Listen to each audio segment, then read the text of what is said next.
Hello everyone, my name's Zach and I'm an addict. This is the second video that I've done for people who are suffering with potentially addiction, but also, just to help people with things in my life that I've managed to overcome over the last year. And the topic that I'd like to discuss today is trauma.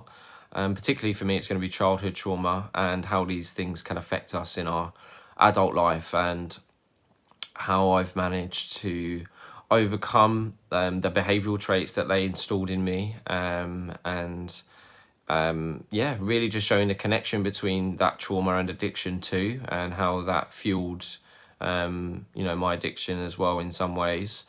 So for me, I just wanted to really start at the beginning, because obviously the trauma in my life mainly has been as a child, and the biggest things that impacted me were from my childhood. And most of all, I guess, would be my mother being an alcoholic and suicidal, and my father being extremely violent as well as an alcoholic too. So what happened to me? So I experienced a lot of violence towards myself, and I saw a lot of violence towards my siblings. I saw a lot of violence, especially towards my mother. And that was extremely painful for me to go through as a child. It was, and also very much characterising me for the future in ways that I never knew until, I suppose, in the last year, really. But, typically I'd see my mother being beaten a lot by my father, and, for a bit wanting to protect my mother, so getting in between the two of them, trying to stop the violence from happening, which then resulted in me experiencing more violence. And obviously being hurt quite a lot by my father. It was really horrible, to be honest with you. It was just a scary life. Every day I was in fear of what would happen next, and what was around the corner, what was I about to see when I got home from school, when I woke up in the morning, was I going to get hit before I left? It was very traumatic to go through and very frightening, and I wouldn't wish it upon anyone really to have to go through that as a child, but it was something that was out of my control, I guess. And the other key elements of the trauma, I guess, that had the biggest impact was my mother's behaviour as an addict, and her mental health led her to be extremely suicidal, which I was present for and witnessed a lot of suicide attempts, and having to call ambulances to save her after finding her unconscious with bottles of pills lying next to her, emptied on the floor. So yeah, I don't think any child should ever really have to go through that. So it was, terrifying. I know I've said that word a few times, but that's the only real word I can use to describe it. And, what I want to look at is how did these things affect me in my young adult life and in my adult life? So starting with young adult, I had this real problem towards my relationship with women, because, this constant fear of losing my mother and her not being there really. She was there, but an alcoholic mother's never really there. They're just presently there, causing you more pain.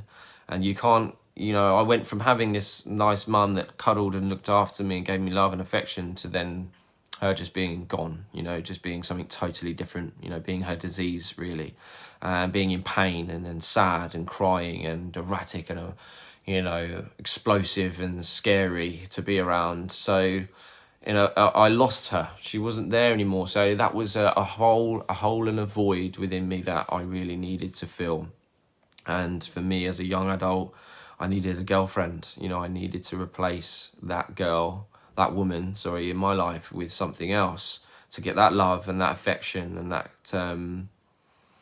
I guess, care, really. I needed to be cared for and looked after.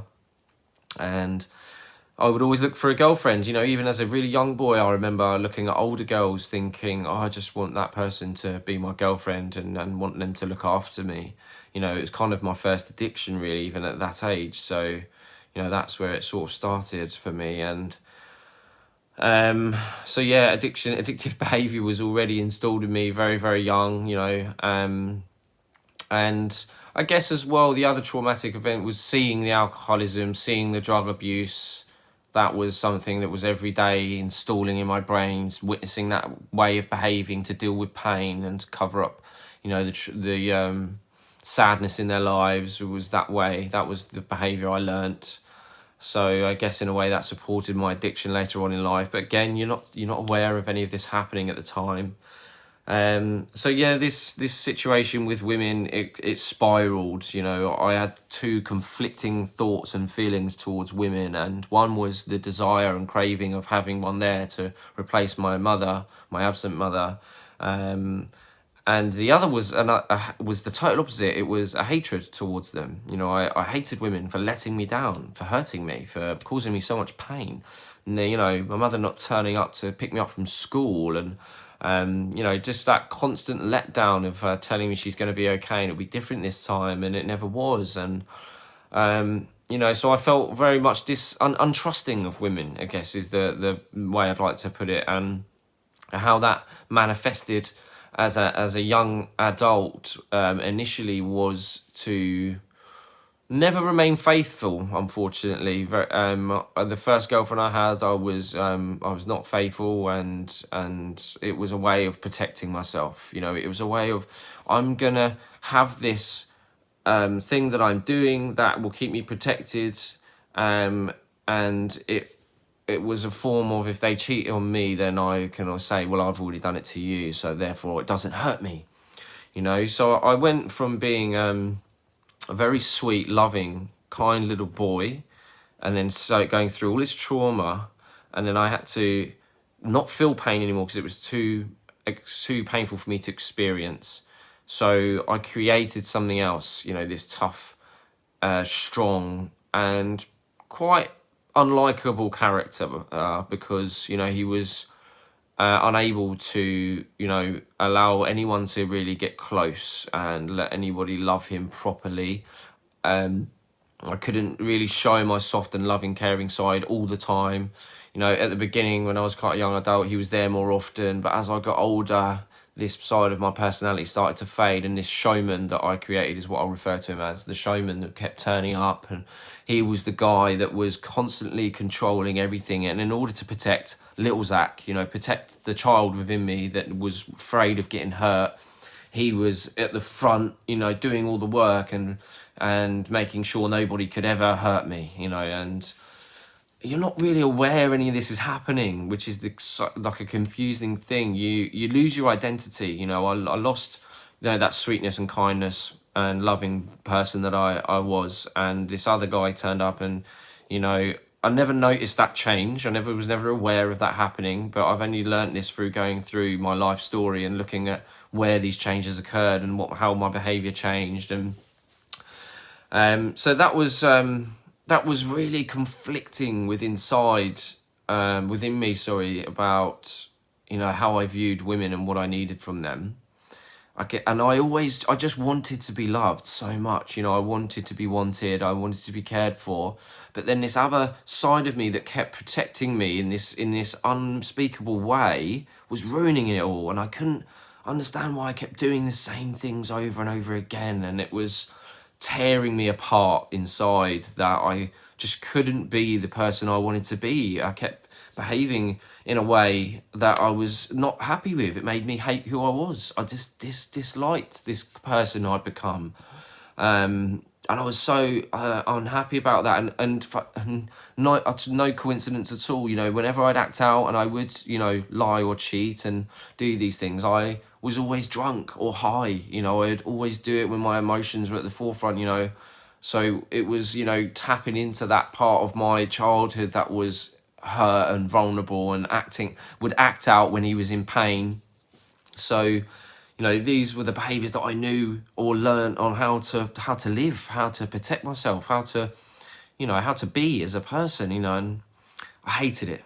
And, you know, it went on for so many years. And, You know, it really controlled my life, and it was responsible for a lot of the reason I became an addict, because I wanted to hide that. I needed to maintain this character that I'd created and prevent this young, soft, sensitive, emotional guy from coming up, because if he was around, I'd get too hurt, you know. But keeping that guy suppressed for so many years caused me a great harm. It caused me so much pain, and it was so exhausting that, you know, drugs was a way of enabling me to continue that split personality trait. And if anything, what it did was fuel this person I'd created to actually taking more and more of my personality away and filling up my life, and taking the limelight, and eventually till there was hardly anything left of this, you know, younger, more innocent and kinder Zach that was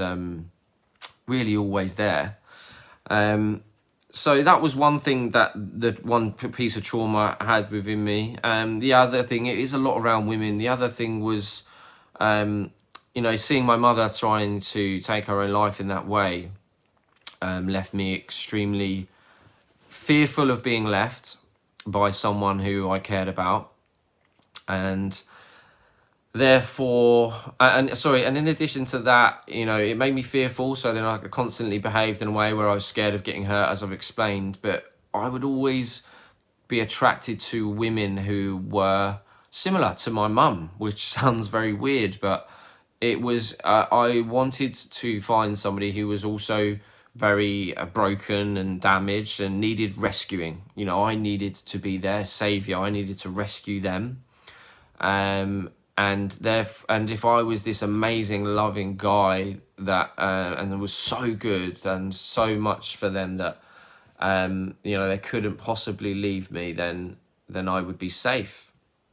And you know, that led me into relationships that were just totally unhealthy. You know, they really weren't the kind of relationships I would go for today. You know, what I need really is somebody who's strong and can, you know, make decisions on their own, and you know, take action, and you know, have their shit together a little bit more, you know, because I don't have the mental capacity, you know, to be completely relied on by somebody else for their happiness. You know, they have to have it within themselves a little bit too, you know. And obviously our relationship together should, you know, be a combined happiness that just improves where we already are. But where we already are needs to be a place where we're manageable, and you know, we can be happy inside without the complete dependence on another person. That's how it is for me anyway.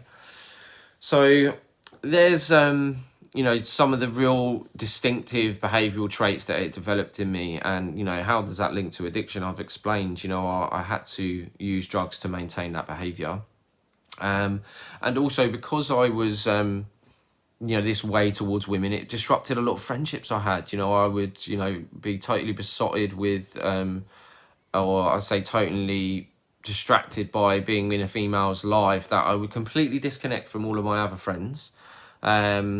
Or worse still, you know, I would always want to be wanted or liked by a girl. And sometimes that would even mean, you know, if that girl was going out with somebody that I knew, I wouldn't care. You know, if I was drunk, I would be, you know, acting out and wanting that person to want me.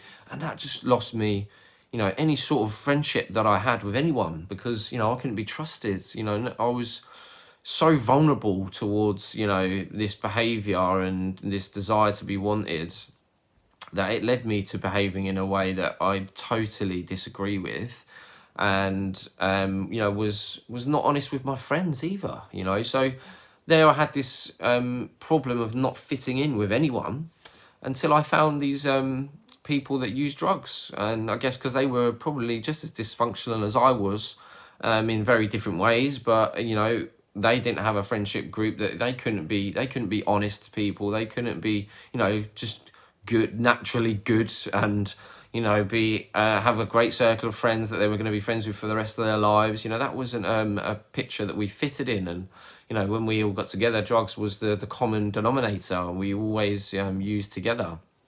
And so you finally found this area which you feel comfortable, and you can I guess, continue, you know, that personality trait that I'd created and just sort of feel a little bit more at ease, really. But, you know, over the years, I didn't do my drugs with friends anymore. You know, I disconnected from all of them too, and these were never really friends, if I'm honest with you. They were just drug associates, and that was you know, I never experienced a real friendship apart from maybe one or two in my life.